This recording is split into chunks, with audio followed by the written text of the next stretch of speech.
Years ago, the great screen actor Jimmy Cagney was working with a young actress that was about to be fired. He went to the director and said, "Let me talk to her." And he walked over to the actress and he said, "Look, it's simple. You walk in the room, you plant your feet, look me in the eye, and tell the truth." The logo of the X-Files is "The truth is out there." The truth is out there. I'm going to paraphrase. The truth is in here. You're about to hear the truth. I'm an actor. My name is John Cipher. For 7 years, I walked through the door, planted my feet, and tried to tell the truth as Chief Daniels on Hill Street Blues, as General Craig on the hit sitcom Major Dad. I was 2 years on Dynasty, year on Knots Landing. I've done 5 afternoon soap operas, 12 Broadway shows, and 20 films. One of the Broadway shows I did was the great musical Man of La Mancha on Broadway. I was Richard Kiley's original understudy. I sang the words to dream the impossible dream, to fight the unbeatable foe, to bear with unbearable sorrow, to run where the brave dare not go. I'm here to introduce your host this morning, Dr. Stephen Greer. He's a man who is running pell-mell where the brave dare not go. He was an emergency room physician. In fact, the director of emergency medicine at a major hospital in North Carolina. 3 years ago, he sat his wife and his 4 daughters down and said, "I've been doing this part-time, running after the truth, for 7 years now. Now I'm going to do it full-time." He walked away from all that money to pursue the truth. I always think of Hamlet's great line to Horatio, "There are more things between heaven and hell than are dreamed of in your philosophy, Horatio." I'm going to introduce a man who says, there are more things between heaven and hell than any of us have accepted. And I have the witnesses and the documents to prove it. Ladies and gentlemen, Dr. Stephen Greer.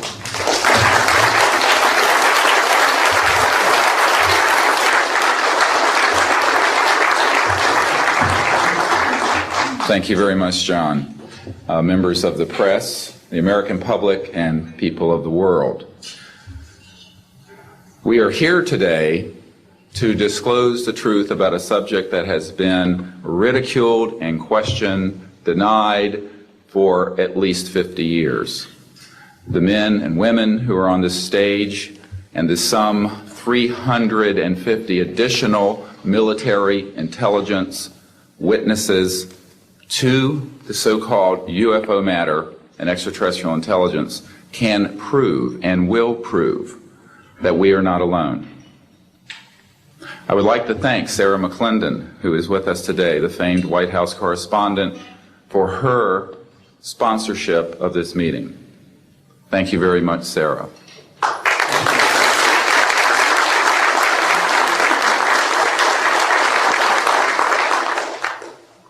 In 1993, a group of military advisors to this project and I met out in the countryside in Virginia. And we decided that it was time for civilians, military, intelligence, and other people to come together to disclose the truth about the subject which is called UFOs. Since that time, I have personally briefed a sitting director of Central Intelligence, James Woolsey, President Clinton's first CI director. I have personally briefed the head of the Defense Intelligence Agency, the head of Intelligence Joint Staff, members of the Senate Intelligence Committee, many members of Congress, members of the European leadership, the Japanese cabinet, and others.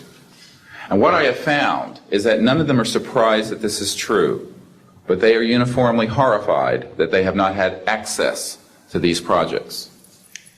We can establish through these witnesses whom we have identified, which now number over 400, and these are people who have been inside the CIA, NSA, NRO, Air Force, Navy, Marines, Army, all divisions of the intelligence and military community, as well as corporate witnesses, contractors to the government. And these are folks who have been involved in so-called black budget or covert unacknowledged projects. These unacknowledged special access projects are taking in at least $40 to $80 billion per year. And they are sitting on technologies that can change the world forever. The reason we are coming forward now is that we are asking for the U.S. Congress and for President Bush to move towards an official inquiry and disclosure on this subject. It has the most profound implications for the human future, for the U.S. national security, and for world peace. Specifically, technologies connected to UFO and extraterrestrial vehicles, if declassified and used for peaceful energy generation and propulsion, would solve the looming energy crisis definitively, would end global warming, would correct the environmental challenges that the Earth is facing. It is also critical that we begin to debate as a society the propriety of placing weapons in space.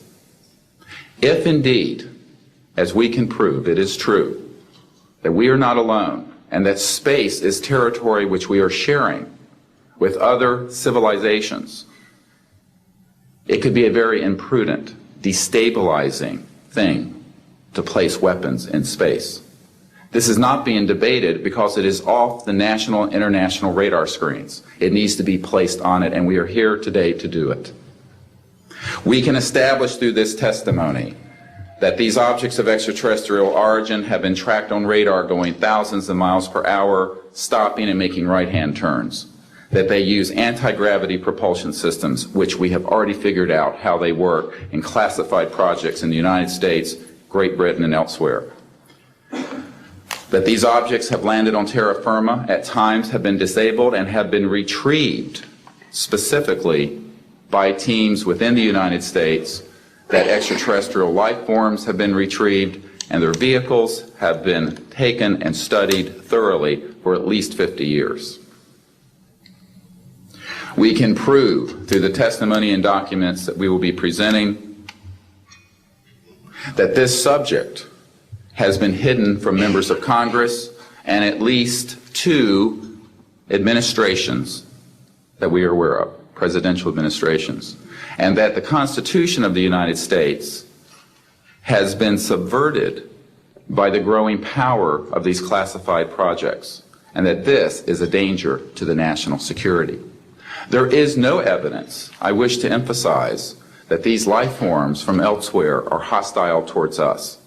But there is a great deal of evidence that they are concerned with our hostility. There are times when they have neutralized or rendered inert the launch capabilities of intercontinental ballistic missiles. Witnesses here today will describe those events to you. They have shown clearly that they do not want us to weaponize space, and yet we are proceeding down that dangerous path. And it will be established that these projects, because they have not been supervised properly by the Congress, by the U.S. President, by the international community, have become a threat to the national security. And for this reason, we feel we must disclose the facts. This is the beginning of the campaign for disclosure. And in a memo that I wrote to President Bush last week, I've stated that this campaign will persist until our goals are met, and they are as follows: that we have open, honest hearings on the subject in the U.S. Congress, that there be a permanent ban on the weaponization of space or the targeting of any objects of extraterrestrial origin, that there be a full and complete study of classified technologies connected to this subject to see how they could be properly declassified and applied for peaceful energy generation so that the world may get off of fossil fuels in enough time to prevent greater ecosystem damage or war over the looming energy crisis, which is sure to sweep the Earth in the coming decade. This is a matter of the most pressing import. It has been ridiculed, yes. I know many in the media would like to talk about little green men. But in reality, the subject is laughed at because it is so serious. I have had grown men weep who are in the Pentagon, who are members of Congress, and who have said to me, what are we going to do? Here's what we will do. We will see that this matter is properly disclosed, and these courageous witnesses, the first 21 of over 100 that we have already interviewed on videotape, have stepped forward to speak the truth. Now, I expect people to be skeptical, but not irrationally so, because these men and women have come forward and they have their credentials, they can establish who they are, and they have been first-hand witnesses to some of the most important events in the history of the human race. As was pointed out to me by some of the men here, they were charged with handling the nuclear weapons of the United States. Their word was trusted on everything of great importance for the national security. We must trust their word now. As Monsignor Balducci said at the Vatican, in an interview I had with him recently, it is irrational not to accept the testimony of these witnesses. So please be skeptical, but that is not the same as prejudiced and closed-minded. This is a matter of great importance, and I ask the media, the scientific community, and the political community to look seriously at this matter and to do the right thing for humanity and for our children. We have available for the media and for members of Congress a nearly 500-page briefing document with transcripts from dozens of these top-secret witnesses. We have a 4-hour videotape summary. It's not a commercial product, I'll warn you, from this project of the 120 hours that we have in interviews so far. They've been boiled down to 4 hours, and it's available for the Congress to review and for the major media to review. We can establish that this subject is real and has tremendous significance for the human future. I ask on all of you who are listening to contact the members of Congress that represent you and the leaders around the world and other countries and ask them to hold an honest inquiry into this subject, to support a ban on weaponizing space, since we are sharing space with other life forms, and that we move quickly as a people to understanding that this is the end of the childhood of the human race. It is time for us to become mature adults in the cosmic civilizations out there. To do this, we must become a peaceful civilization, and we must look as we go into space with an intent of cooperating with other civilizations, not weaponizing that high frontier. The men and women who will speak next will do so in order, beginning on your left. They will introduce themselves. I ask for the media to refrain from questions until each witness has spoken briefly about who they are and what they have personally been involved with or witnessed in their government, military, or government-connected careers. At the end, we will have questions. All of you may ask questions for as long as we can stay here, and we will provide you with all the information that you need. So we will begin now with the first of our witnesses, Mr. John Callahan.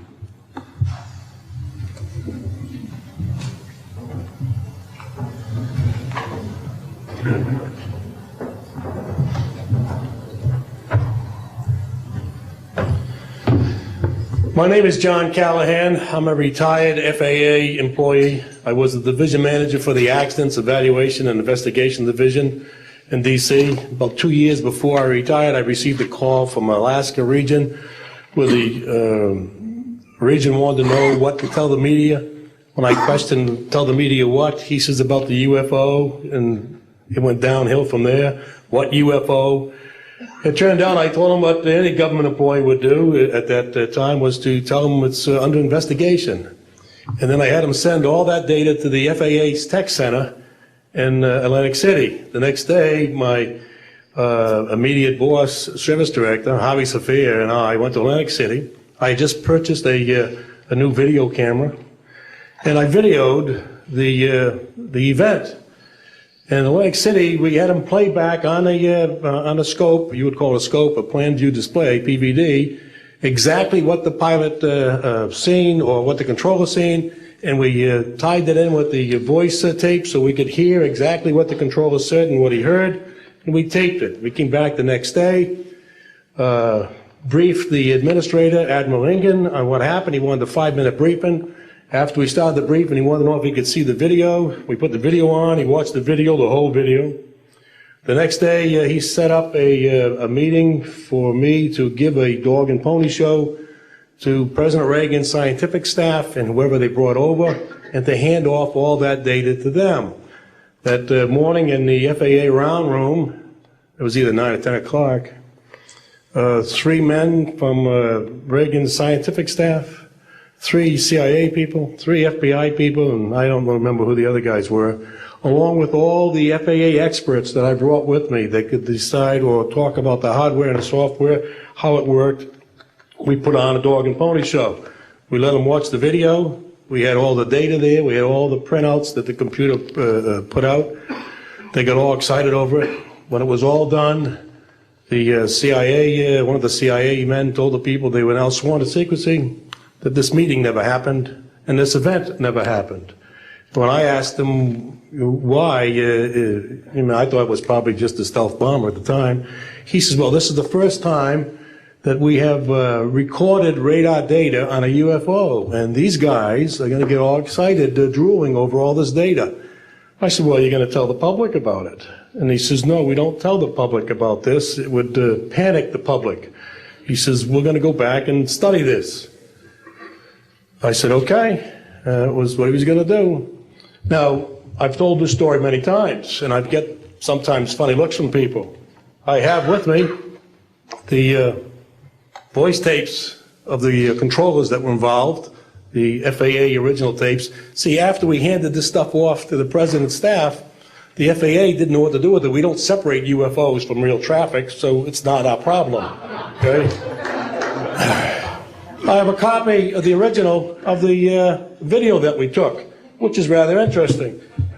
And once the thing was all over, the reports started coming into my office, but because it wasn't an FAA air traffic problem, the FAA's report ended up on a table in my office. And it stayed there until I retired, when one of the staffers packed up all my gear and helped it move to my house.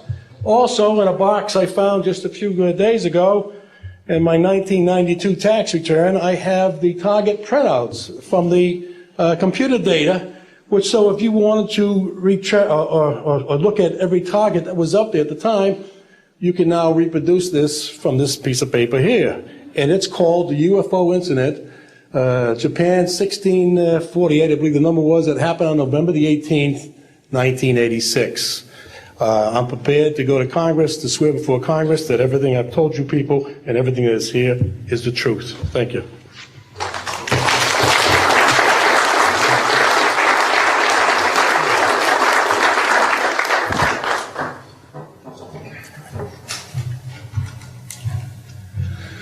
Good morning. I hope you'll pardon me. I'm a little bit nervous. My name is Charles L. Brown. I'm a Lieutenant Colonel, U.S. Air Force, retired, subsequently 7 years with the Foreign Service. I like the name Charlie Brown. A gentleman by the name of Charles Schultz, of great talent, sort of elevated the name, if you will. During World War II, I was a young farm boy from West Virginia. I got the patriotic bug, joined the United States Army, ended up flying bombers in Europe, and ended the war transport in the Pacific. Finished college in the late summer of '49, recalled to active duty in the newly formed United States Air Force. I was assigned to an organization called Office of Special Investigations. The Air Force, as most of you know, was formed in 1947. OSI, as a central investigative agency for the Air Force, was formed, I think, in 1948. So everything was relatively new. Needless to say, starting in 47, UFOs were rather new. The Air Force Intelligence, or Air Technical Intelligence Center was at Wright-Patterson Air Force Base, and I had my office in a building adjacent to it. And our organization was the worldwide investigative agency for the Air Force for any unidentified flying objects. This lasted for about 2 years. The project name was known as Project Grudge. It was a predecessor to a project known as Blue Book, which Ed Ruppelt headed. During my experience with it, I would collect the data I didn't collect it, it was sent into my office. I analyzed it. As a pilot investigator, I was able to offer some bits of advice to the Air Technical Intelligence people. Now, you might visualize a massive office, but as I recall, we had a first lieutenant, a secretary, and a technical sergeant. That was the essence of Project Blue Book when it started, or Project Grudge, Blue Book, and expanded somewhat. During the review as an analyst of these various documentary reports, if you will, or documents, I became clearly convinced that there was substance to what was being reported, in that we had ground visual, ground radar, airborne visual, and airborne radar confirmation of some of these sightings. The individuals who made the sightings were everything from airline pilots, military pilots, police officers, some of the people that your lives depend upon on a daily basis. These are very reputable and credible people. I hope that the testimony here from very credible people will convince you of that and will further Steve Greer's disclosure project, in that pressure needs to be brought to bring this to the attention not only of the Americans, but of people all over the planet. These vehicles have been seen and confirmed all over the planet. I am willing to sign a sworn statement or testify to my judgment and to what I have observed. Such things do exist. Please believe me. Please believe those who follow me. Thank you.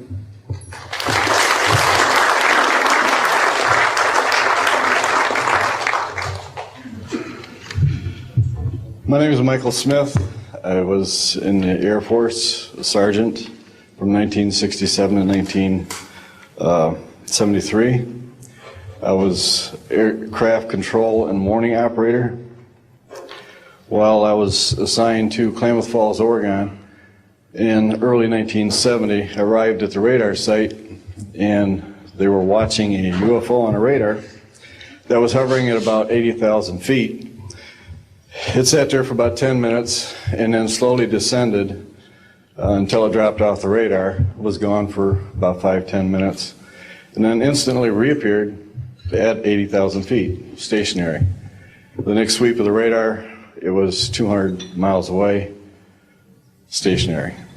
It hovered there for about 10 minutes and redid the whole cycle twice more. When I found out what you normally do when you see a UFO, I was told that you notify NORAD, you don't necessarily write anything down, you don't write anything down, and you keep it to yourself. It's a need-to-know basis only. And NORAD one night called me about later in the year to let me know as a heads up that there was a UFO coming up the California coastline. I asked them what I should do about this. They said, nothing, don't write it down, it's just a heads up. And then late 1972, while stationed at the 753rd Radar Squadron in Sault Ste. Marie, Michigan, I received a couple of panicky calls from police officers who were chasing 3 UFOs from Mackinac Bridge up I-75. So I immediately checked the radar, confirmed that they were there, called NORAD, and they were concerned because they had 2 inbound B-52s going to Kinslow Air Force Base. So they diverted them because they didn't want any proximity of the two. And that night I answered many calls from the police department, sheriff's department and stuff. And my standard response was that there was nothing on radar. And I will testify to this under oath to a congressional hearing.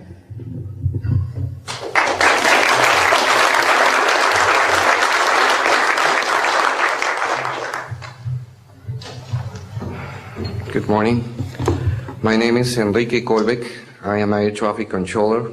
I'm sorry for my English. I'm so scared. I'm not accustomed to talk in front of a lot of people. I'm here because I'm being a witness in a voluntary way on my work. I work in Mexico City as radar controller and the International Airport of Mexico. And I'm going to give an example about this science that we have in Mexico for several years, and this issue happens a lot of times on my country, unfortunately. For example, March 4, 1992, we detected 15 objects west side of the Toluca airport, that is very close of our international airport at 50 miles, more or less. Then July 28 of 1994, we have almost a collision or something that we can name in that way with an international flight, domestic flight of Aeromexico 129, commanded by the pilot Raimundo Cervantes Ruano, that has a trash or something about in his main landing gear in the right leg.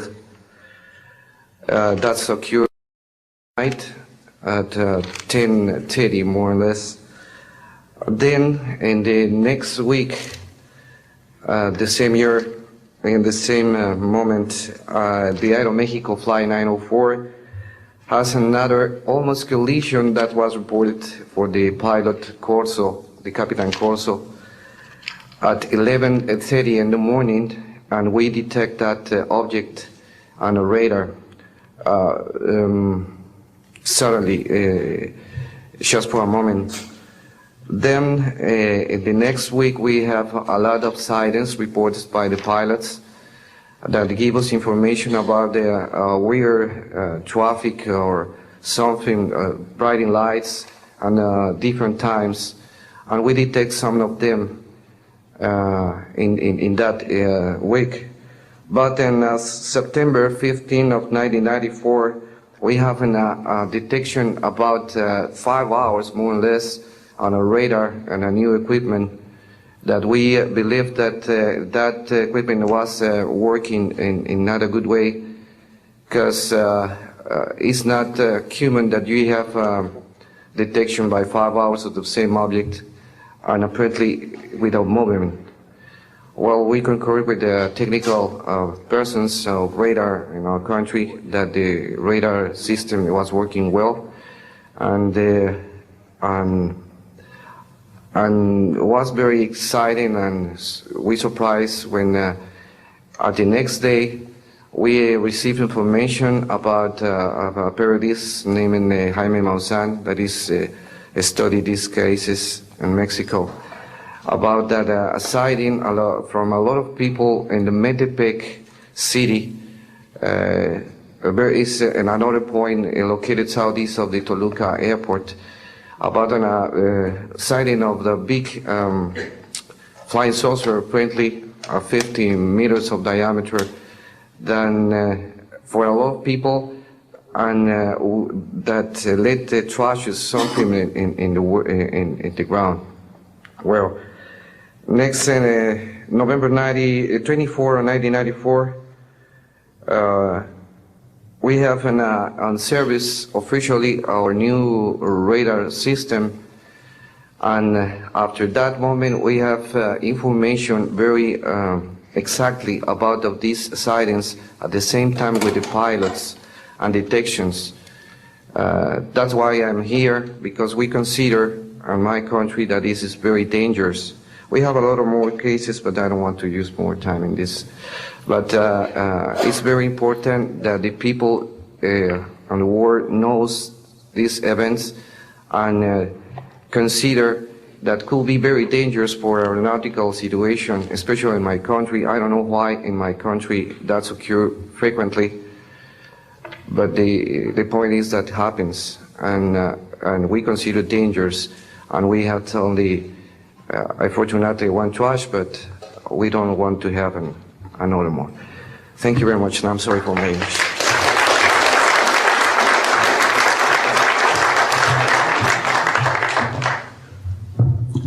My name is Graham Bethune. I'm a retired Navy commander, pilot, had a top secret clearance. 50 years ago, February the 10th, 1951, I was flying from Keflavik, Iceland to Argentia, Newfoundland. It was at night, it was dark. About 300 miles outside of Argentia, I saw a glow on the water, like approaching a city at night. As we approached this glow, it turned to a monstrous circle of white lights on the water. We watched this for a while. The lights went out. There was nothing on the water. Next thing we saw was a yellow halo, small, much smaller than whatever it was launched from, and that was 15 miles away, up to our altitude. Because of the trajectory, I disengaged the autopilot, shoved the nose over to try to go under this thing. At that time, I heard a noise underneath. I thought maybe it hit us. It was actually some of the crew members ducking, and they collided, and a couple of them were injured. Then it appeared over to the right and moved out slowly and flew with us. It was still not at our altitude, but we could see the shape of it. It had a dome. We could see the coronal discharge. I went back aft, let the other pilot, Al Jones, take my seat to see what the passenger's reaction was. Came back to the cockpit, told him not to report anything simply because what the psychiatrist had said to me, maybe they would lock us up. So basically, the instruments in the cockpit, we had 4 or 5 failures. In the area of magnetic compass, the electromagnetic effect, an area of directional finders, and this type of thing. The craft was tracked by radar in excess of 1,800 miles an hour. It never did get to our altitude. We had 31 passengers, plus the psychiatrist and the crew members that all cited this at different areas. When we landed at Argentia, Newfoundland, we were interrogated by the Air Force, an excellent interrogation, Captain Paulson. When we landed at the Naval Air Test Center here at Patuxent River, we were required by Navy intelligence to make out individual reports. Out of the National Archives, I have the 18-page official Navy and Air Force report. I've made up a report to straighten out all the truth. There's a stack of books out there this high that have written all of this up. So the truth is here. I will testify under oath before Congress that everything that I have said is true.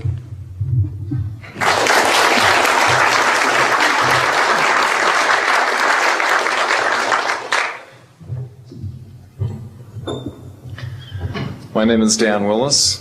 I was in the United States Navy. I held a top secret crypto level 14 extra sensitive material handling security clearance. I worked in the code room at the Naval Communications Station in San Francisco. In 1969, I received a priority message from a ship near Alaska that was classified as secret. The ship reported merging out of the ocean near port bow, a brightly glowing reddish-orange elliptical object, approximately 70 feet in diameter, emerged out of the water, shot into space, traveling at about 7,000 miles per hour. This was tracked on ship's radar and substantiated. Years later, I worked at the Naval Electronic Engineering Center in San Diego for 13 years. The co-worker who I worked with worked at the NORAD facility. When he first started working at the facility, he noticed objects going on the screens that track everything out in space and in the air, objects going off the scale, doing right-angle turns. When he inquired, his older supervisor advised him that, quote, it was just a visit from one of our little friends. He thought this was a little unusual. These statements are true and willing to testify under oath before Congress. Thank you.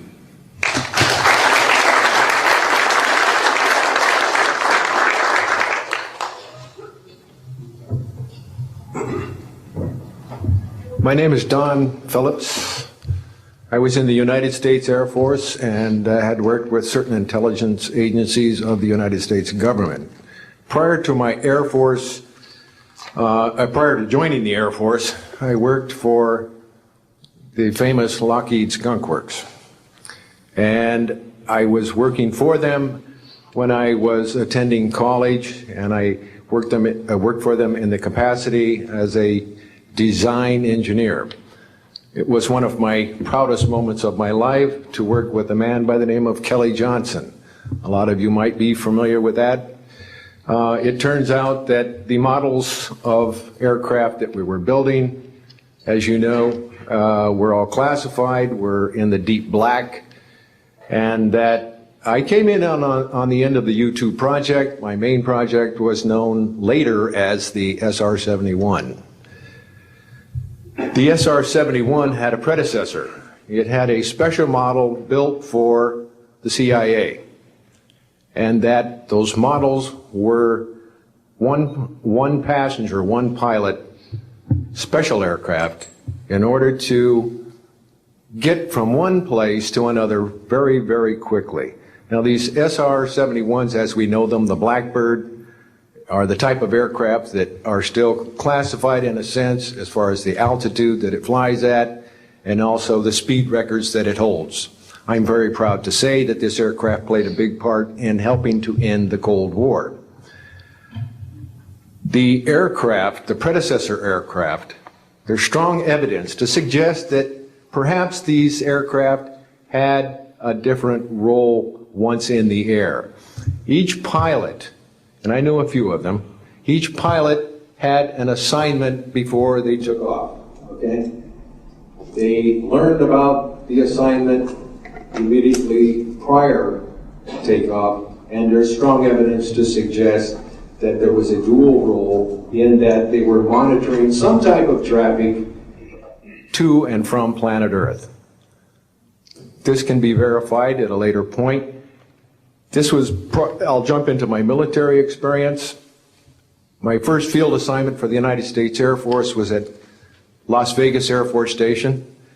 And that was my first experience with Las Vegas, and I couldn't understand why people were being so excited about going to a place such as this, but I soon found out about a year later. Nellis Air Force Base is located there. Nellis is a major training center for different types of special aircraft and fighter aircraft, one of the premier training sites for pilots all around the world. However, when I learned that my assignment was at a radar site 50 miles out of town, up near Mount Charleston, I had no idea where I'd be, so finally in the daylight I was able to find the location and reported in 1965 for duty. In 1966, early in the morning, about 1 to 2 a.m., I was staying there on base, and our barracks were at about 8,000 feet. I heard a lot of commotion. You know, at that altitude, sound carries tremendously. And I thought, well, it's early in the morning, it's summertime, and it's very warm, and maybe I should get up and take a look. I didn't really want to, but I got up and took a look, walked up to the main road up near my office, which was the commander's office. I was on the commander's staff, Lieutenant Colonel Charles Evans. And I was saying, who's making all this noise? Who's making all this noise at this time of the morning? So when I got within about 50 yards of the 4 or 5 people that were standing there, one being the chief of security, they were looking up in the air, and I says, gee, their heads are all looking at the same direction. Well, I looked up to the west, northwest, and to my amazement, there were lights flashing around the sky, moving at anywhere from what seemed like 2,400 to about 3,800 miles per hour. Now, the fact that we're taking an estimate from a distance, we figured, well, this is quite something. However, we continued to watch these darting lights go across the sky and stop, absolutely stop, come to a dead stop, and reverse in an acute angle their direction, and then proceed on in they were traveling so fast that you could almost see a pattern left by, if you are computer people, when you move a mouse real quick across the screen, you see a little bit of a tail. Well, that's exactly the way these 6 or 7 craft worked. After 5 minutes of watching these things, they all seemed to group up to the west-northwest, okay? They started to come in on a circle. But what I would like to point out is that where they were putting on their display in the north-northwest sky, just directly east of that is what is known as Area 51. Area 51 is a AEC name, okay? Atomic Energy Commission. That was the old name for Atomic Energy Commission. We knew it as the Groom Lake Flight Test Facility in the Air Force. And it was where we tested our aircraft after we got the prototype made from the Skunk Works. So here are these, let's get back to the circle in the sky. What they did was coalesce and started rotating in a circle, and then they disappeared. Well, I thought, gee, this is something that we have to keep quiet, and that was verified by the Chief of Security. But we waited there and talked it over for a little bit, and it seemed like, I think it was an hour. Then came the radar people from the scopes, which were at 10,000 plus feet, came down for their dinner at 2 o'clock in the morning. And the first person off the bus was a good friend of mine, Anthony Kesar. He said, he was white as a sheet, and he says, did you see that? Yeah, we all said, yeah, it was a nice display. What a show. He says, we documented them on radar. And he says, we didn't give them clearance. The standing order was let them fly through the radar beam.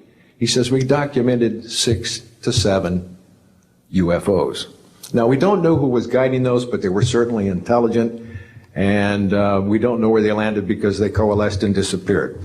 So I will say at this point, to keep it short, that I will testify under oath as to what I say is true, and I will do so before Congress. Thank you.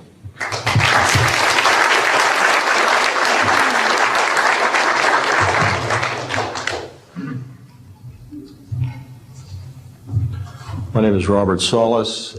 Contrary to what it says on the card, I was not a lieutenant colonel in the Air Force. I was in the Air Force active duty after I graduated from the Air Force Academy in 1964 until 1971 and separated as a captain. In March of 1967, I was stationed at Malmstrom Air Force Base, Montana, as a missile launch officer, Minuteman missiles. On an early morning of March 16th, 1967, I got a call from my security guard, primary security guard upstairs. We had about 6, as I recall, flight security airmen upstairs. I was downstairs 60 feet underground in a capsule monitoring and controlling 10 nuclear-tipped Minuteman missiles. I got a call that morning that they were seeing strange lights flying in the sky. I disregarded that call. Told them to call me when something more significant happened. I got another call subsequent to that call, and this time it was a more intense tone in the guard's voice. It was very clearly very frightened. He said there was a bright, glowing red object hovering outside the front gate. It was oval-shaped. He had all the other guards out there with their weapons drawn. Right after that call, I woke up my commander, who was on a rest period, Fred Mywald, a retired colonel now, and told him about the phone calls. As I was telling him about the phone calls, my weapons started going down, one after the other. They went into a no-go condition, what we call a no-go condition. They were unlaunchable. We lost somewhere between 6 and 8 weapons that morning. within minutes of having received that second phone call of a UFO hovering outside the front gate. Again, that morning, after reporting it to the command post, we were informed that a very similar incident happened at Echo Flight. I was at Oscar Flight. They lost all 10 of their weapons under similar circumstances, very similar circumstances, where UFOs were sighted over the launch facilities. They had maintenance crews and security crews out there that had spent the night, and they were reporting UFOs over those sites. And the commander of that flight was Eric Carlson. He also separated as a captain, and the deputy commander was Walt Fiegel, retired as a lieutenant colonel. We have those witnesses that I just mentioned, the names I just mentioned, have spoken of this event before, and they will back up this story. We also have documentation that I received through FOA requests from the Air Force outlining the Echo Flight incident, and including in that documentation a reference to UFOs. We have telexes covering this incident, and in one telex it says the fact that no apparent reason for the loss of 10 missiles can be readily identified is cause for grave concern to this headquarters. This was from SAC headquarters. So we've got those telexes. I've got about 12 witnesses that'll verify parts of this story, including of a man who investigated the incident afterwards for the Air Force, and you'll hear a little bit more about that from the next witness. And also another guard that witnessed a UFO in that same time period, and another officer who retired full colonel who had other reports of UFOs. Ancillary to that, excuse me, I've got the complete report on a Minot, North Dakota incident. That was Minot Air Force Base, North Dakota, which happened in August of 1966. Very similar, UFOs sighted over missile silos, and also a UFO incident that was investigated by the Air Force immediately after our incident within a week. I'm willing to testify to the truth of all these matters that I've spoken about this in front of Congress under oath. Thank you.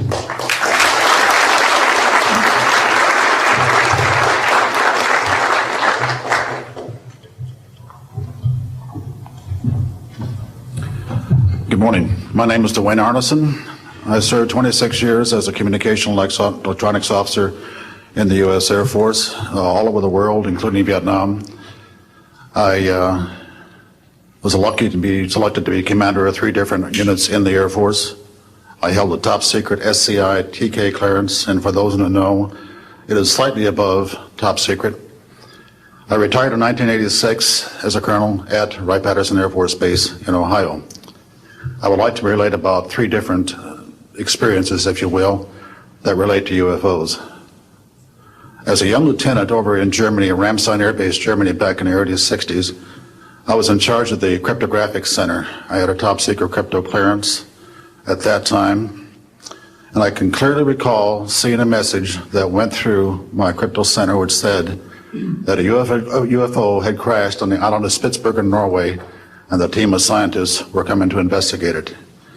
Going forward to the 1967 timeframe, I was assigned to the 28th Air Division at Great Falls, Montana, and I was the officer in charge of the communications center there. Also, I was a top secret control officer for the division. I had a crypto account. I was an account custodian, and I also passed out nuclear launch authenticators. During that time, I can recall seeing a message come through that communications center which said, basically what Bob just got through talking about, is that a UFO was seen near the missile silos and the missiles were deactivated. Coincidentally, The person that Boeing sent to investigate the particular missile conditions, if you will, what made them shut down, was my first manager at Boeing, Mr. Bob Kaminsky, who has since passed away. And I can recall him on different occasions. He lived close to me in Auburn, Washington. That's where I'm from. And he said, Arnie, he says, those missiles were perfectly clean. That was the result. So the one last incident concerned when I was as a commander of the unit in Great Falls, or in Caswell Air Force Station, Maine. I had contacts with the security police at Loring Air Force Base, and they told about UFOs that were seen near the nuclear weapon storage areas on Loring Air Force Base. And I'd be glad to testify to Congress that this is absolutely the truth. Thank you.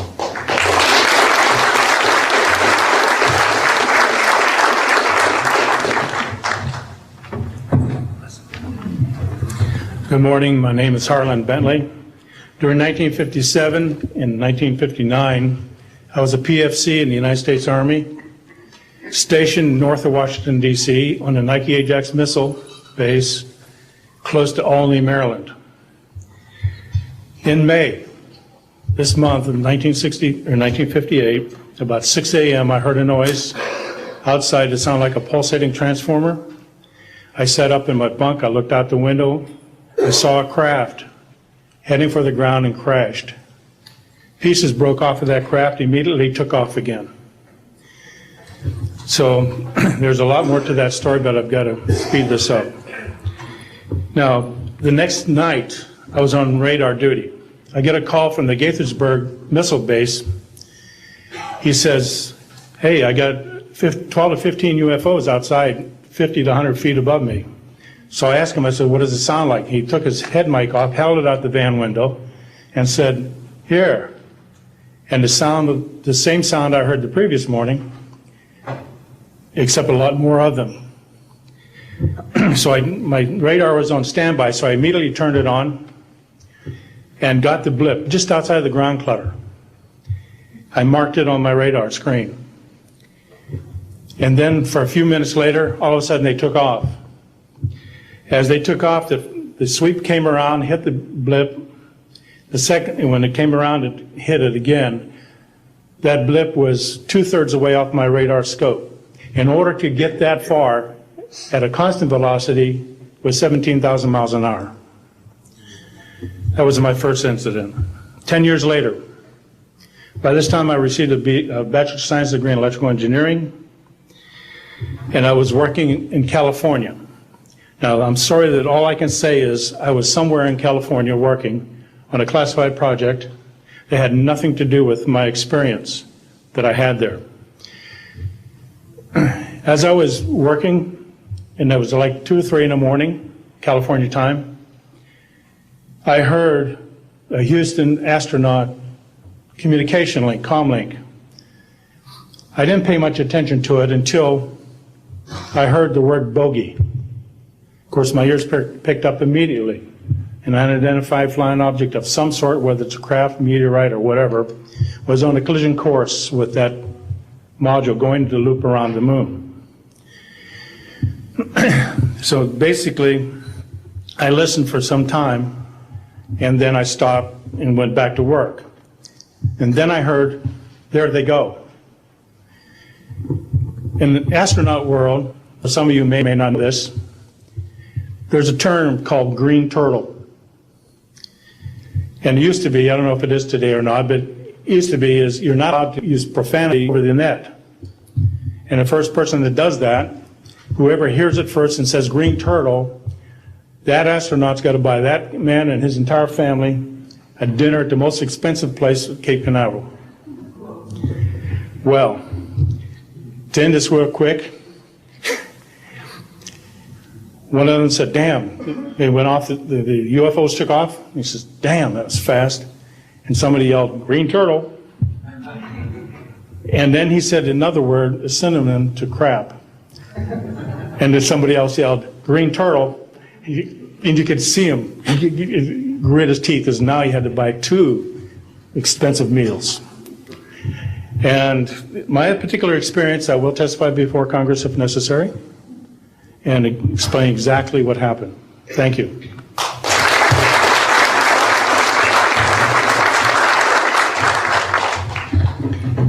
My name is John Maynard. I'm a retired Army. I retired as a Sergeant First Class. For my entire 21 years of service, I held a top secret clearance. Compartmentalized at times to as high as TK, Omni, Crypto, and others. I had access to very, very sensitive documents. My testimony is basically two-pronged. One, I retired from DIA in 1980. When as an administrator, you take over an office, you take over everything and you sign for everything. And I signed for well over 2,000 documents. In order to sign and inventory those things, you have to read them. Not word for word, but basically I went through every document to make sure that it was complete. It was there as they told me. I turned my charge over to the next person. Those same documents were there.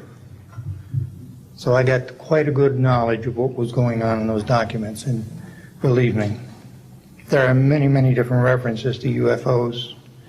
There was also NPIC pictures that shows that it would targeted objects that were casing you out. Now, I worked on the SALT 1 and SALT 2 areas for the office that I worked in. So we were taking pictures all the time for verification of nuclear disarmament. And there were some objects in those pictures that didn't belong there. The second prong to this whole thing is that a lot of people talk about conspiracies over a shadow government. I'm willing to testify before Congress that these black operations do exist. I nearly became part of it. But I saw the light, I think. Or was it? And I got out. And that's it. We have to disclose what we know. And I am willing to testify before Congress under oath, or before any other organization, that what I witnessed was true.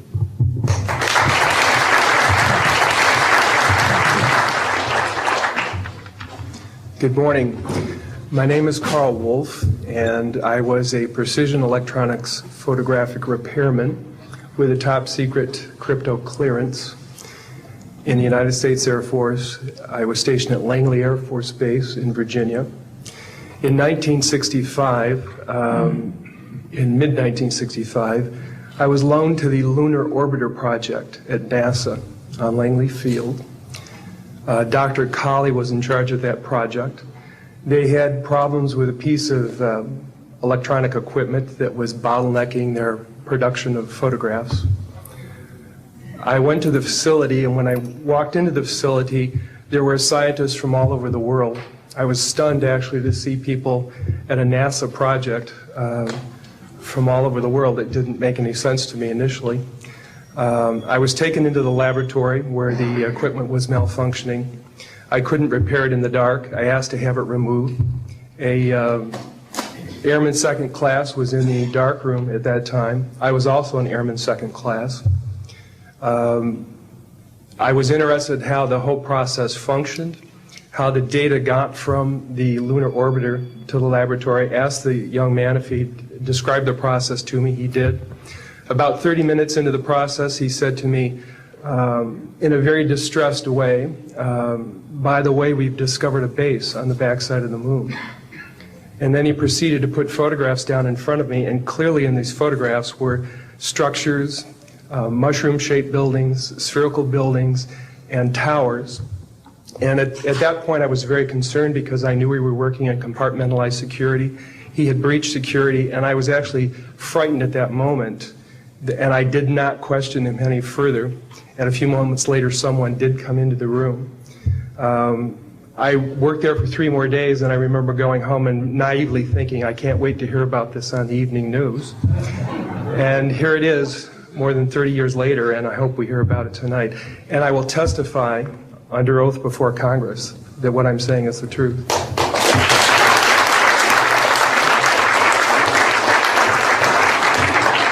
Thank you, Carl. Good morning, everyone. My name is Donna Hare, and I worked at Philco Ford Aerospace from 1967 to 1981. During that time, I was a design illustrator, draftsman. I did the launch slides and landing slides, and also projection plotting boards, lunar maps for NASA. We were a contractor, but most of the time I worked on site, excuse me, in Building 8. I had the opportunity to do extra work during downtime, which was between missions, and I walked into a photo lab, which was the NASA lab across the hallway. I had a secret clearance, which is not that high, but I was able to go into restricted areas, which this was. At the time, I was talking to one of the techs in there, and he drew my attention to a photograph, a NASA photograph. It had a dot on it, and I said, "What is that?" Well, he drew my attention to it, and I said, "Is that a dot on the emulsion?" And he said, and he's smiling, and he has his hands crossed, and he said, "Round dots on the emulsion don't leave round shadows on the ground." And this was an aerial photograph of the Earth, I'm assuming the Earth because it had pine trees on it, and the shadows of the craft or whatever it was were in the same angle as the trees. And by its very nature, UFO, and I wanted to clarify that to a gentleman that was talking to me, means unidentified. So I did not know what this was. But I realized at this point that it's very secret, that it was kept secret, because I asked him, "What are you going to do with this piece of information?" And he said, "We always airbrush these out before we sell them to the public." So they're pesky little creatures appearing on this photograph they wanted to get rid of. After that, I decided I would ask questions to other people that work there. And I found that I had to ask them away from the site and not on site. A guard told me that he was asked to burn some photographs and not to look at them. And there was another guard guarding him, who was in green fatigues, watching him burn the photographs. And he said he was too tempted. He looked at one, and it was a picture of a UFO, and he was very descriptive. I can go into that later with anyone. He immediately was hit in the head, and he had a big gash in his forehead. He was knocked out, and he's terrified, so he would have to be protected. Another incident, I knew someone in quarantine with the Apollo astronauts. He told me that the Apollo astronauts saw craft on the moon when we landed, and that is what he told me. And he also was afraid. He said that the astronauts are told to keep this quiet. They're not allowed to talk about it. So I do want to let you know that I worked out there for a number of years, and I ran into this. So it's not something everyone knows that works out there for a long time. My boss didn't know about it. Some people that sat right next to me didn't know about it. It's very strange, because I don't know how they can do it, but they can let some people know about it and then others not. I'm willing to testify before Congress that what I'm saying is true, and thank you very much. Thank you.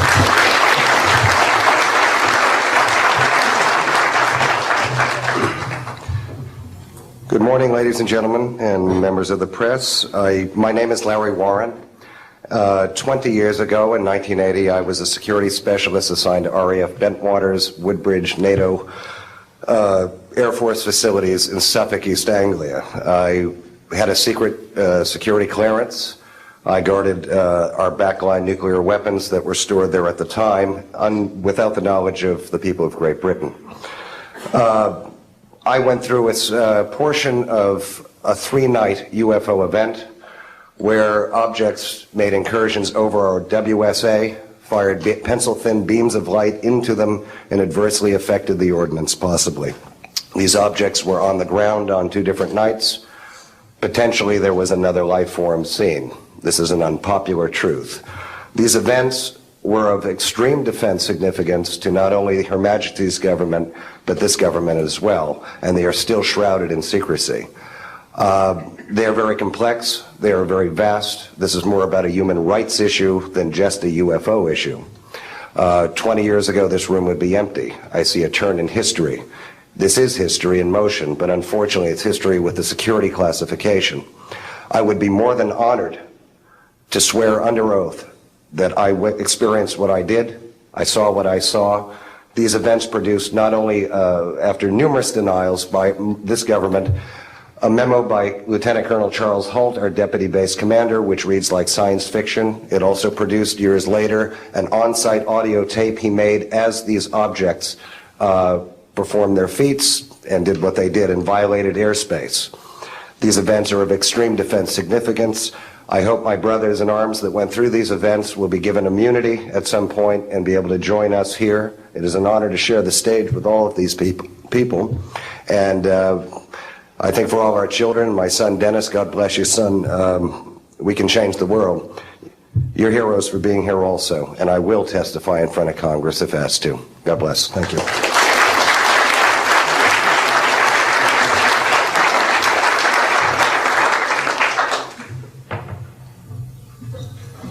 Hi, my name is George Filer III. The reason I'm here is because George Filer V is in the hangar and will be born on Friday. And I'm a retired intelligence officer and flyer with almost 5,000 hours, and I didn't believe in UFOs until London Control called us in the winter of 1962 and asked us, would we chase one? And we said, sure. So we let down from 30,000 feet to 1,000 feet where the UFO was hovering, and we went into a steep dive and actually exceeded the red line of the aircraft. So it's kind of dangerous chasing UFOs. In any case, I was able to get the UFO on the aircraft radar at about 40 miles, and we could see a light out in the distance, and as we closed, we kept on picking up this radar return. Point I'm mentioning that the radar return was very distinct and solid, indicating it was some kind of a metallic object. We got about a mile from the UFO, and it kind of lit up in the sky and went off into space, very similar to what the shuttle looks like when it takes off. Later on, I was working in intelligence. In Vietnam, I briefed General Brown about UFOs. When I was in 21st Air Force, in McGuire Air Force Base, I briefed General Glau about a UFO over Tehran, Iran in 1976. The two F-4s from the Iranian Air Force had taken off and tried to intercept the UFO, and when they turned on their fire control systems, they immediately went on. All the electrical systems went out. The planes had to return to base. This was particularly significant because it was also picked up on satellites. In 1978, on January 18th, I was going into the base. Every morning I did the briefing to the general staff, and I noticed that there are some lights off in the distance at the end of the runway there. And when I got into the command post, the senior master sergeant in charge said that there had been UFOs in the pattern all night. They're on radar. The tower had seen them. They gotten aircraft reports and so on. And that one had landed or crashed at Fort Dix. Fort Dix and McGuire are right together. And this is kind of like the Roswell of the East. But in any case, an alien had come off the craft and had been shot by a military policeman, and apparently was wounded and was heading for McGuire. So for whatever reason, the aliens liked the Air Force better than the Army, perhaps because they're shooting at them. But in any case, our security police went out there and found him on the end of the runway dead. And they asked me to brief the general staff, General Tom Sadler, and at the 8 o'clock stand-up briefing, and I said, I don't think I want to do this. You know, the general doesn't have a good sense of humor, and I'm not sure I believe this. So I did some checking, called the 438th command post, and everybody had pretty much the same story. And at 8 o'clock that morning, just before I went on, was going to brief this, and I was very worried about it. They said, don't brief it, that it's too hot, so to speak. That's pretty much my story, and I'm prepared to tell the story in front of Congress, and it is the truth. Now, because of this, I've stayed interested in UFOs, and I'm the Eastern Director of the Mutual UFO Network. And between the National Reporting Center and Peter Davenport and the MUFON, we get 100 reports a week on average of people from all over the United States that see these things regularly. And if you start checking, they're out there and they're low, and people are seeing them all the time. And these are highly qualified people, all of whom essentially give us the reports by email. Thank you.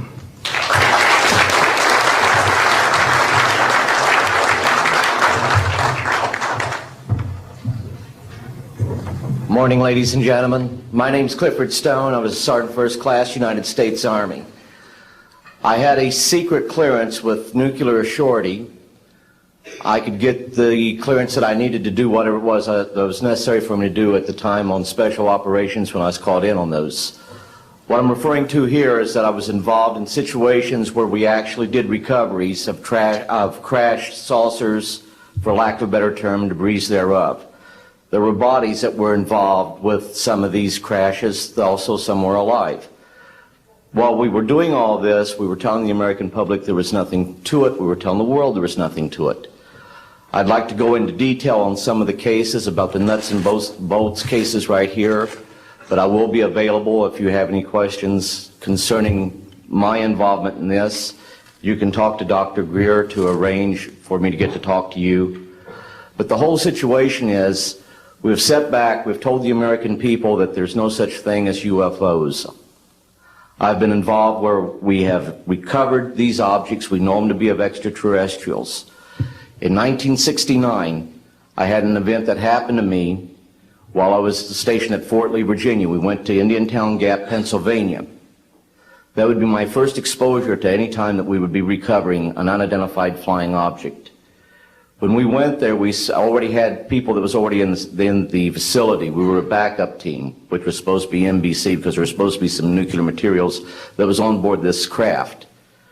Later on, most people involved were to be told that there was nothing on board it. It was nothing more than just a crash of one of our aircraft. I know better because I was one of the people that approached it with a Geiger counter to get surface readings.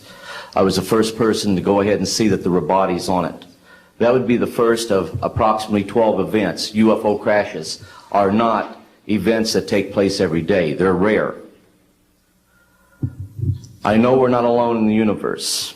I know that the absence of evidence is not evidence of absence. It's evidence that has been denied to the American people.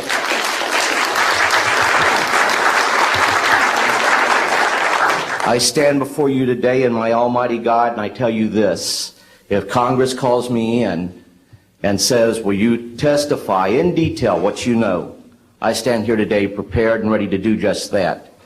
Governments must never lie to the people for no reason. Thank you.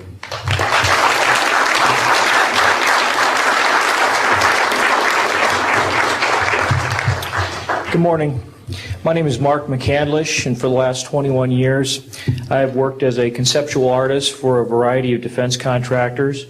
I've been involved in conceptual artwork of the production thereof for Rockwell on the X-30 program, and also on the high-step program. That's spelled HYSTP, means Hypersonic Testbed Program. During the course of my career, I've twice had a secret security clearance.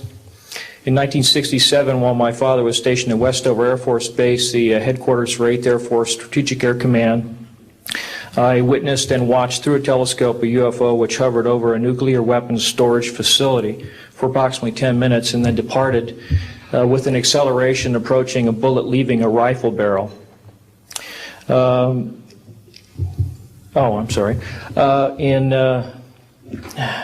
1988, in November, a college buddy of mine, an associate by the name of Brad Sorensen, informed me that he had personally witnessed 3 flying saucers at a very large hangar at Norton Air Force Base during the course of an air show that was held on Saturday, November 12, 1988. I subsequently called my congressman from that district. I called his office. This was Congressman George E. Brown, Jr., who at the time was the chairman of the Congressional Committee on Space Science and Advanced Technology. I naturally assumed that since this presentation that Brad talked about was for top military brass and certain congressional individuals, that his office must have coordinated this with the local Air Force Office of Public Affairs. A male staff member in Congressman Brown's office not only confirmed the exhibit, but the fact that there were 3 discs at that exhibit. These discs were hovering off the floor without any visible means of support. They were referred to as alien reproduction vehicles, also nicknamed the flux liner because they used high voltage electricity. Let's see. To keep things short, this is a diagram that I made based on a sketch that Brad Sorensen did for me in rough form shortly after he had his sighting, and subsequently cleaned that drawing up and made it much more accurate. And that's the drawing that Dr. Greer is holding there now. Later on, I obtained photographs that were taken in 1967 by a military pilot, Harvey Williams, flying a C-47 for the Air Force at 12,000 feet, approximately 25 miles southwest of Provo, Utah. This particular vehicle matches the so-called ARV in all proportions and respects in terms of the detail of the shape of the craft. And this was photographed, as I say, in June or July of June of 1967. I later spoke to a gentleman by the name of Kent Sellen that I met at an air show at Edwards Air Force Base in 1992, the first unveiling publicly of the B-2 bomber. He indicated to me that in 1973, when he was a crew chief working on experimental aircraft at Edwards Air Force Base, that he had unintentionally wandered into an area where there was a classified aircraft, namely the ARV. He described it in detail, and he added other details to the account concerning the configuration and the operation of the vehicle that Brad Sorensen was not aware of. Subsequently, Brad Sorensen met with the famous aeronautical designer Burt Rutan, gave him a copy of this blueprint which you've just been shown. Mr. Rutan felt that it was a joke and put it on his wall as kind of a joke. And a third party confirmed for me later that a Colonel Ray Walsh from Edwards Air Force Base was visiting Mr. Rutan, saw this blueprint on the wall and registered quite a degree of shock and anger, wanted to know where the hell he got this blueprint, because there was in fact such a craft at that time, approximately 1994-95, in a hangar at Edwards Air Force Base, North Base Complex at that time. Subsequently, I've done a lot of research on this product, this vehicle. I've come across a number of declassified documents that show that the Air Force, as early as 1960, was wind tunnel testing flying saucer shapes up to Mach 20. And I also have declassified NASA documents that show similar shapes. In fact, this is the document here that more or less details the wind tunnel testing up to Mach 20. This is the NASA document right here that was declassified, and it shows a variety of spherical and lenticular shapes that were flight tested up to, or I should say wind tunnel tested up to Mach 6. I subsequently obtained a copy of an interoffice memo from Hercules Aerospace that describes a particular type of science involving something called zero-point energy and scalar waves. According to Brad Sorensen, this is the basis of the technology for these anti-gravity propulsion systems. This particular document here describes 6 different meetings involving the Defense Intelligence Agency and cooperative efforts with the Russian scientific community in investigating this, what is called the fundamental enabling technology that was originally discovered apparently by Nikola Tesla in the early 1900s. Anyway, I could provide you much more detail at a later time, and I am prepared to testify in detail concerning these events and their truthfulness before Congress. Thank you very much.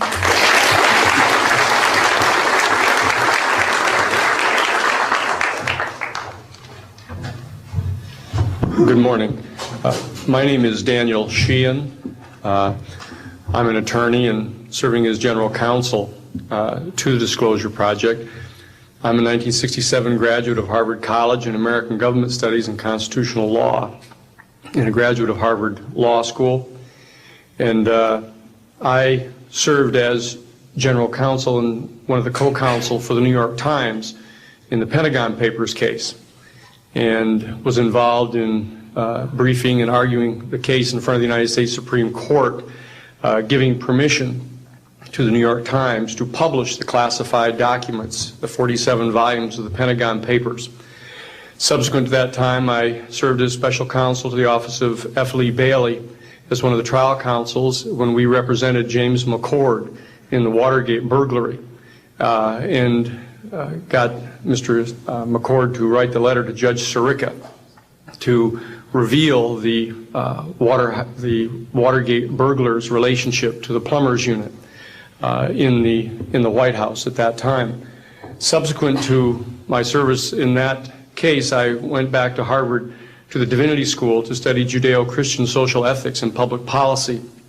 Did my master's work and PhD work there, and became general counsel for the United States Jesuit headquarters in Washington, D.C., assigned to the National Social Ministries Office and their Public Policy Office. It was there in 1977 that I was contacted by Ms. Marcia Smith, who was the director of the Science and Technology Division of the Congressional Research Service. She asked to meet with me, and I met with her, and she informed me that President Carter, upon taking office in January of 1977, held a meeting with then the Director of Central Intelligence, who was George Bush Sr., and demanded that the Director of Central Intelligence turn over to the President the classified information about unidentified flying objects and the information that was in the possession of the United States intelligence community concerning the existence of extraterrestrial intelligence. This information was refused to the President of the United States by the Director of Central Intelligence, George Bush Sr.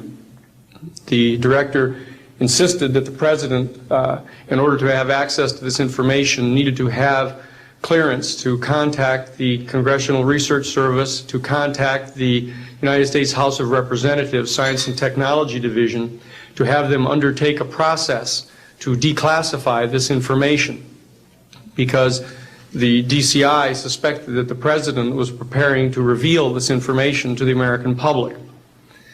The Congressional Research Service Science and Technology Division, under the directorship of Marcia Smith, was contacted by the House Science and Technology Committee and instructed to undertake a major investigation of the existence of extraterrestrial intelligence and the relationship of the UFO phenomenon to this. I was contacted by Ms. Smith and asked, in my capacity as general counsel to the United States Jesuit headquarters, National Social Ministry Office, to see if we could obtain access to the Vatican Library, to obtain the information that the Vatican had with regard to extraterrestrial intelligence and the phenomenon of the UFOs. I pursued that with the permission of Father William J. Davis, the director of the National Office, and we were refused access as the United States Jesuit Order to the information in the possession of the Vatican Library. When I reported this to Ms. Smith, she then later subsequently asked me to participate in a project which I can go into some detail during the question and answer period or later to individuals, pursuant to which I was given access to, as a special consultant to the United States Library of Congress Congressional Research Service, to the classified portions of the Blue Book project of the Air Force. At that point, it was in 1977, approximately May of 1977, I went to the Madison building of the United States Library of Congress. There was no one in the building at that time. It was brand new. I was directed to a basement office where there were two guards at the door and a third sitting at the table who took my identification, verified that I'd been designated as a special consultant to the Congressional Research Service of the United States Library of Congress, and was admitted to the room. I thereupon found photographs, some dozen photographs, of what is unquestionably an unidentified flying object on the ground that had crashed and plowed a furrow in a field of snow, and it was embedded in an embankment. There were United States Air Force personnel surrounding this craft, taking photographs of the craft. And one of the photographs, I could see that there were some symbols on the side of the craft. And so I proceeded through the photographs and found a close-up photograph of these symbols. I'd been instructed that I was to take no notes and had to leave my briefcase and all my identification outside of this room, but I had brought with me a yellow pad. And so what I did is I opened up the yellow pad and refocused the overhead camera onto the same size as the cardboard backing of the yellow pad, and I physically traced the copies of the symbols on the side of this craft, closed the yellow pad back, put the microfiche back into the canister, reclosed the box that I had, and I said, it is time for me to leave. And I took this and proceeded to leave the office, at which point the security guard stopped me, and one of them said, what is that you have there, Mr. Sheehan? At which point I handed the yellow pad to him, and he flipped through all the yellow pages and never found the copy that I had. And so I took that with me and brought it to the United States Jesuit headquarters, had a meeting with the staff, with Father William J. Davis, reported this to them, was authorized at that time by the United States Jesuit headquarters to make a report to the National Council of Churches and to request that the entire 54 major religious denominations of our country undertake a major study of extraterrestrial intelligence, which they declined to do. I was subsequently asked to deliver a 3-hour closed-door seminar to the top 50 scientists of the Jet Propulsion Laboratory of SETI, the Search for Extraterrestrial Intelligence, which I did do in 1977. I'm more than happy to testify under oath to these details to the United States Congress, and would be happy to meet with any members of the press at that time. You may recall I also served as chief counsel to the Karen Silkwood case, in which we obtained the rulings in the Karen Silkwood case. I also served as chief counsel in the Iran-Contra case. Was the first one to testify before the United States Congress to the existence of the off-the-shelf enterprise of Richard Secord and Albert Hakim.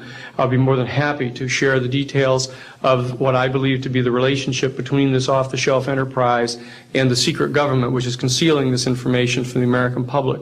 And I am happy and proud to serve as general counsel to the Disclosure Project. Thank you very much.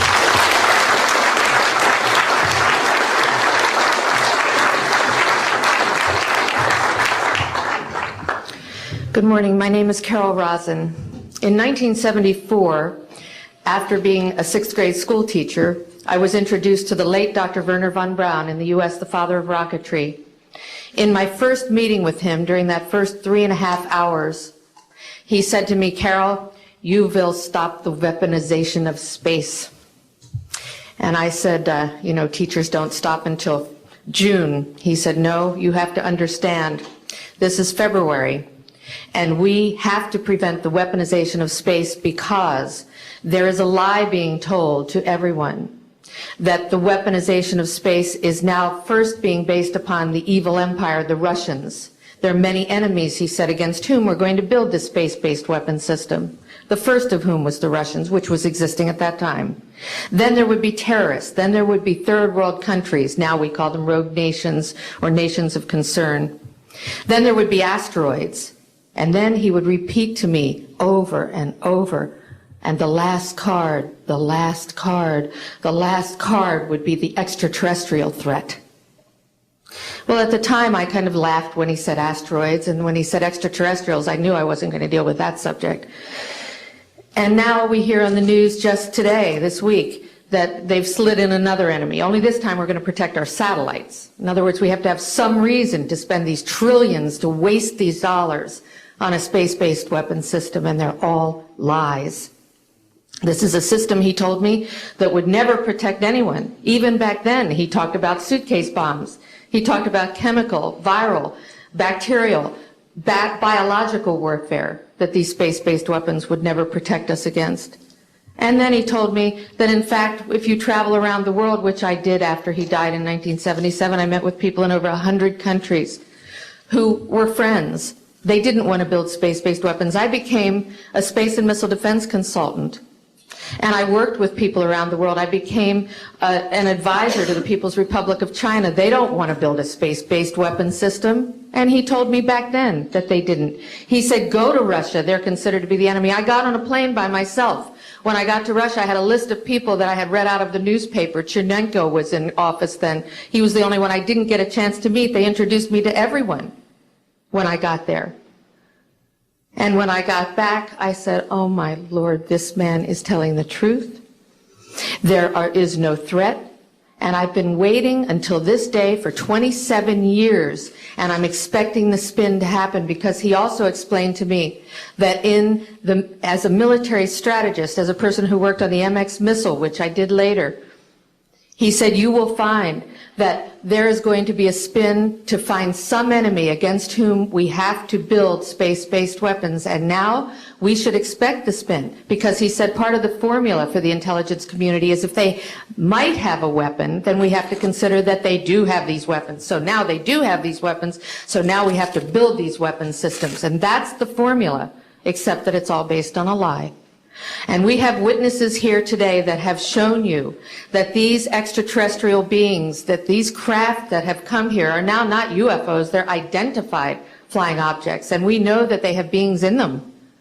And we have witnesses here who have told you that they can shut down our missile silos, they can stop a rocket going into space that's a test. We have witnesses here who have worked in the classified departments, who have the courage to come forward here to support what Wernher von Braun told me back in 1974 to 77. And I will testify before the Congress that when I founded the Institute for Security and Cooperation in Outer Space, which I shut down a few years ago because I didn't believe we had a chance with this huge, integrated around the world, complex weapon system, that we had any chance at all of transforming that war industry into a space industry that could provide benefits, like Dr. Greer has said, of global warming. We can end that situation of that problem. We can end the energy crisis. We can build now non-polluting technologies. Wernher von Braun used to tell me that we could have cars back then that drove around off the ground. He described this to me on beams so that we have no pollution on this planet. And we can solve the problems of the people that are urgent and potential, and the other animals and the other cultures on Earth and in space. And we can end the arms race without dislocating the industry jobs, without disrupting the economy, by transforming, Wernher von Braun told me, the war industry into a global cooperative space industry that will provide, he said, finally, more jobs and profits on this planet than during any hot or cold wartime, more products and services that can be applied directly to solving the problems of this planet. And we can have a whole planet now that lives in peace on Earth, with all the cultures on Earth and with all the extraterrestrial cultures in space. And these are words that Wernher von Braun told me in 1974, and I will testify before the Congress under oath about everything I have said and more. Thank you.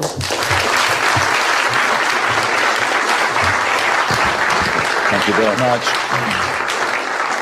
I'd like to thank each of the witnesses and for your patience. We're running about 50 minutes late, and I do apologize for that. I want to emphasize that all of these witnesses each could speak for probably anywhere from 2 to 5 hours about what they have witnessed. We were trying to give you a snapshot.